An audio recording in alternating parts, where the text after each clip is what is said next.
Welcome back to Factorio. So today, yeah, interesting. Lots going on. I've changed Starbug into Red Dwarf. Yes, I'm making Red Dwarf. If you don't know what Red Dwarf is, go watch it. It's the best thing that ever was made. Sci-fi comedy. Tell me how many sci-fi comedies there are. Not many. This is why it's awesome. I thought what I'd do is give you a bit of a live view of the various nightmare that I've been having with this game, and it has been an absolute flipping nightmare. Let's get going. So let me drop to Now Vis and we'll walk through, we'll go and visit some of these worlds.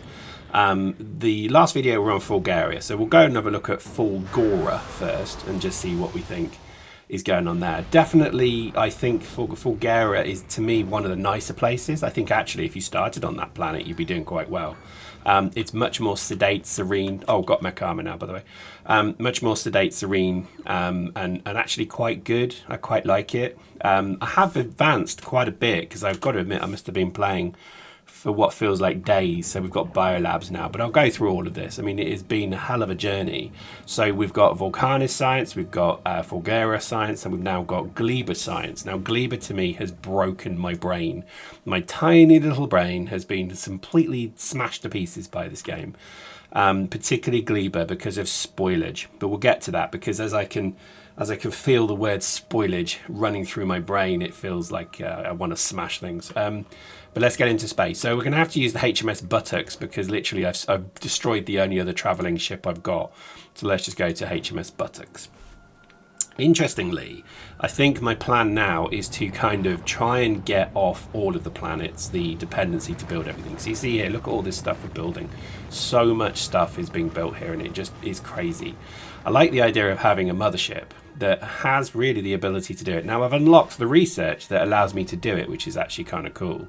I can't remember where it was, but it's in the oh, in fact, that was it. There you go. So you can now do all the extra sort of research, or rather asteroid processing, that makes things a lot easier. This is a very, very poor ship. This is not a good ship, and as you can see, it's barely fit as well. None of it's belt fed. It's all pretty much manually fed. So look at me having to feel my guns here.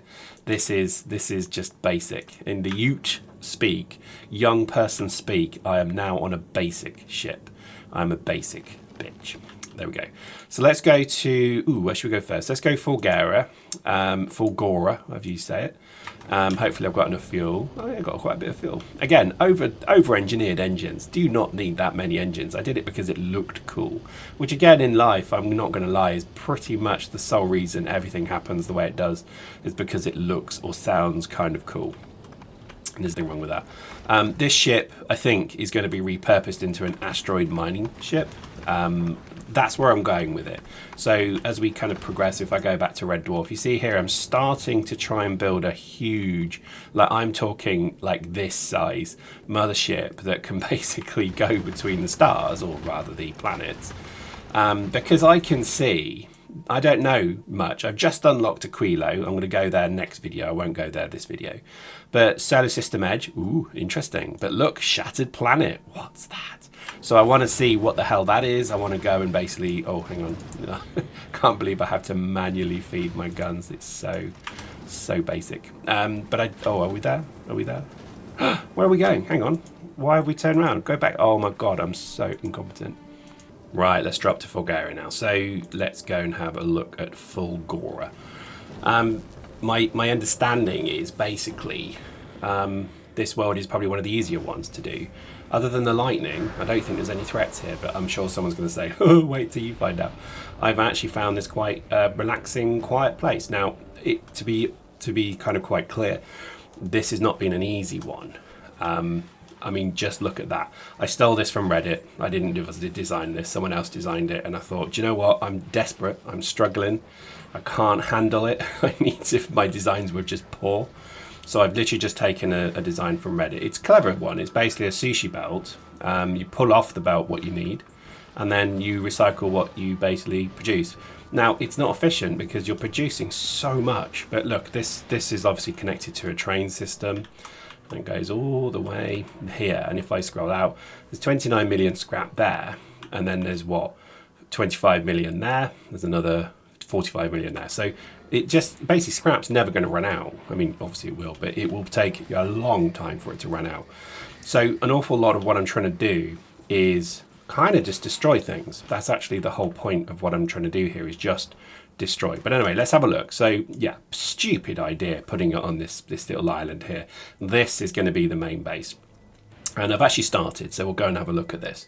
So started building Accumulatorville. So in the upper north side of the city, this is going to be where the accumulators all sit.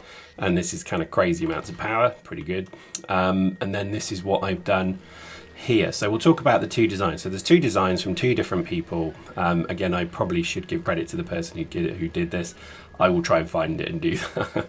But it's a kind of clever idea and it kind of works. And then Michael Hendricks, who's a really good YouTuber on Factorio, I always enjoyed his stuff. He came up with this. I saw a picture of it and I thought, that is brilliant. And I tried to kind of create my own version of it. But I see it has throughput issues. Now I'll post in the comments, maybe I'm doing this wrong, but it doesn't feel like it actually is. It is good. But yeah, and I couldn't work out this. Look, you've got stacking now. Interesting. I must have unlocked stacking. But why is it only stacking on those? Interesting. But anyway, and the idea with this one was to create a main bus. But again, I don't really have the base yet. So what I've been doing is initially I was making chips. Now I'm just literally bringing in the copper, because in the bottleneck of things, sorry to jump around, we have our science production up here. So we're creating, you know, science flasks here. To do that, we need the supercapacitor, so we obviously have to make that. This was where the bottleneck was, because obviously we didn't have enough chips. And we may not still, but we'll look at that. In fact, I'm not sure we do. Let's have a look. How much have we got? Oh no, we've got loads. So that's fine. But here we have the superconductors. And this has been a bottleneck for a long time because of, oh, I thought we just finished, because of copper plates. So copper plates basically were being the bottleneck here. Now I'm just looking to see what's going on. Why is that? Oh, it's because the output's full. Okay, interesting. Post in the comments, do you do this as well? So you kind of throttle how many things you produce. I don't like producing full chests of things, just because if I want to move it, it's a bit easier. Post in the comments. I don't know if that's any good or not. So Fulgora base kind of works. I don't know if it's making huge amounts of science. Let's have a quick look. In fact, I don't think it's even making any at the moment, is it? Oh, it is. Yeah. So let's have a look. So there we go. 13. So over the last, gosh, 50 hours, I've never really broken. In fact, that's probably the most stable it's been since I think I started importing copper. So copper was constantly causing it to bounce. So that seems to work now. And we've got obviously all of the tankers. So these are just tankers that sit in orbit, pulling up from the ground. Enough science. And I also export all of the various machines that each of the planets makes. So things like the electromagnetic plant and so on. And it's working quite well. Yes, I do import uranium rounds. I just find it easier than making rounds on the ship. I don't know why, I just do. I just think, to me, it just makes sense. For the tankers, at least, not for the big ships. As we go. Also making the Tesla turret here, so I'm importing those back to Nalvi. So you see I've just set up some very simple, sort of works, ways to do this. And as you see, basically every 1,000 units, as you see, we're about to see a rocket probably form, and then that will go off back to Nalvis to basically here. Lands here, then put on a train. I did put everything on a train. I know I don't need to, but it just makes me happy if I do. And starting to kind of pull together as well a bit of a monitoring station here. So this will show how many red, blue, green, etc. sciences we've got. I haven't finished it yet, but I'll show that when I do. Making biolabs as well, because we managed, if I scroll over here, I can't really see it, but managed to capture some beta bases and start producing beta eggs. I obviously stored them here so that when they hatch, we just kill them. So I didn't really see the point of it just yet because I'm still missing a few key things. I haven't been to Aquilio yet, so I've basically not bothered with that. So Fulgora kind of works. I'm relatively happy with it. I want to try and remove the bots completely from it, but for now, it'll do. When I've got time and I can put my head to it, they're definitely going to expand onto this base here. I think it's the biggest around actually, maybe this one, but this definitely will be the base at some point. Let's just put some science on, so let's just do some productivity, just do all of these. Let's go, oh hang on, let me get back on the ship. So let's go to the buttocks. Let me travel to my buttocks. And we'll go to Gleba, because Gleba is the place that has completely broken my brain. And we'll go for it, because I hate Gleba, I hate it, but I love it as well. It has made me play the game in an incredibly different way, and I think anything that does that, it wasn't familiar. Like having things rotting on belts blew my mind. So it's really been a hell of a challenge to try and, you know, and understand how to make that work, because like I must have gone through 3 or 4 bases before you see what you're about to see. So let's just set off to Gleba, just do circuit condition, go.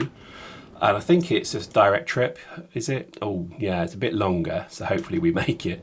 Have we got many rounds? No. See, that's the problem. This ship is poorly prepared for such a trip. So let's just keep an eye on this and see how it goes. Gleba to me is just a challenge, and this is why I'm a bit hesitant for Aquilio, because again, that's where I guess the things freeze. I've heard and read that things freeze. So it's just new mechanics that you have to learn. So spoilage, to me, was one of the most frustrating mechanics I think I've ever come across, because it's not just about making things, it's knowing that you have to then, the throughput speed becomes a huge issue. Let's just fill those turrets. Can't believe this is how I do it, it's crazy, isn't it? Once you effectively learn that, you then start to design things that have throughput speed in mind. It doesn't work though, because things then get jammed waiting for another product, and then it rots on the belt. Now the thing with spoilage is it doesn't then decay further either, so it just stays on the belt and basically, well, it causes lots of issues. So you'll see as we land. This ship is so underpowered, it's ridiculous. Like, I'm really worried about it. Anyway, almost there. Are we out of fuel? Yeah, we're out of fuel, that's the problem. Anyway, we've arrived. No, we haven't. Oh my goodness. We're literally coasting the last few the last few kilometers, we're literally coasting under our speed. Oh, it's not good, is it? And this nuclear reactor, oh, it's only because it's got one, there's only 2 things on it. Oh my goodness, like this was a dumb ship. Anyway, let's drop to Gleba. I can't believe I've literally like destroyed the one good ship I had. Starbug 1 was a really good ship. I should have built a new one, but instead I turned it into Red Dwarf, and now it's completely ballsed up, but there we go. So Gleba base, you'll see, is pretty much done, and I was going to do a video on this, but you don't want to hear me just cursing the developers for 8 hours. Like, I'm not kidding, this must have taken 8 hours to design, redesign. Even now it's still a load of rubbish. It is a poor base. So let me just point out what you see here. So this is a huge amount of effort. The pentapods, when I am done with this game, I will return to Gleba, and there will be a holy war against the flipping pentapods, because they drove me insane. I've actually pushed them back, because thank God for Spidertrons. In fact, does my Spidertron work? Hang on. I've got a Spidertron, and thank goodness, because I don't know how I managed without it. But before I did, basically everything was being attacked all the time. So let's just point out. So Gleba, the point of Gleba is you farm things. So here we're farming, I don't know what that's called, yucca seed, is it? Umako, there you go, tobacco, from Simpsons reference there. And you can see we've done quite a good effort in getting this sort of produced. And it's basically on a belt. Now it does spoil, but it takes like an hour, 3 hours to spoil, I think. It's a long time, so less worried about that. You see it basically comes into this area here, and I'm not happy with this design, so don't copy this. This is poor. Where I turned that into mush, is it? I can't remember what they call it. Yeah, mash rather, Umako mash, so tobacco mash. That spoils in 3 minutes. So it's a constant challenge to kind of keep that on the belt and being used. Then on the other side, we have then the other crop that you harvest, which is called, I forget what it's called, jelly nut. Great name. Doesn't that just sound like your an OnlyFans account name? Jelly nut. I don't know why, that just makes me smile. This is my stupid brain. But you see there, again, you've got to have quite a lot of it, and it's a bit of a challenge to farm. I haven't terraformed yet, so with the biter eggs, you can actually make a better form of soil that you place. I haven't done that yet. I need to do that. My brain just can't handle it. But we're making enough of it. So you see, we're pretty much saturating the blue, in fact, 2 blue belts, really.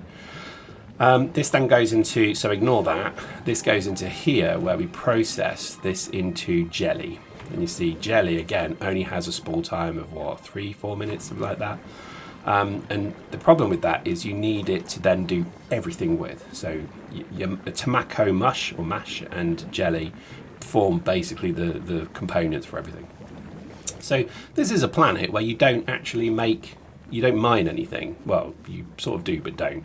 You actually have to create iron bacteria, which again hurts my brain. And the way you do that is obviously by feeding this jelly into a machine, a biolab, and it basically cultivates and grows iron bacteria. You need nutrients, that's fuel. Already my brain was broken at this point, because think about that. How do you get nutrients and jelly into a machine without it spoiling? When it goes into the machine, it also then can spoil and block the machine. So if that stays there too long, it blocks the machine. You then have to manage spoilage. So in the process of making iron bacteria, it creates spoilage, which then has to be dealt with. And before I was doing this with bots, and I must have just killed my PC doing that, because now I've learned, and again, this is one of the great things about being in the Discord, is you learn from other people, and I've learned from some really cool dudes, that basically you can output most things, even if it says something like up here, you know, the tomato mash, before it gets kind of spoiled. Once it does spoil, the moment it does, you can then feed it into another machine. And as you see here, it goes all the way. See, it's spoiling here. It then just eventually ends up being filtered into a heating tower. Now, heating towers are awesome. They're basically nuclear reactors that are run off bio waste. So it's very, very green and lovely.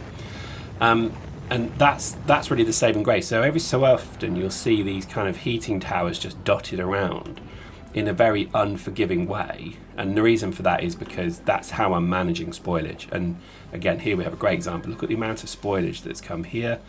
And again, we're waiting for these to spoil because that is obviously blocking the belt. So it's a bit frustrating, but there, what can you do?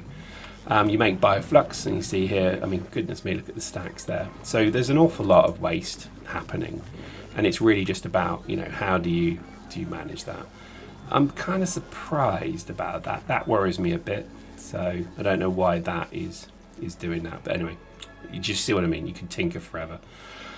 So we make iron, we make copper exactly the same way. So copper is being done, do you know, I don't know where copper is. Oh, it's here.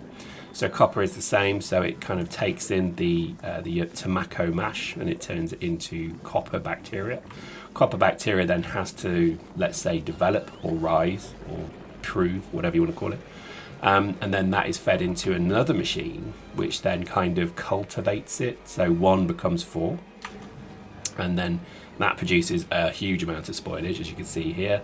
And you see that, I mean, again, this is not enough. So I can see that already we've got a problem here. So let's just go and place another one there. In fact, let's just go and do it. It's down here. Oh, let me switch. Oh, no, I won't put logistics on just because that will cause issues. And you see here, we can then just set up. I think it can only ever be spoilage, but I've been caught out before if you don't put a filter on it.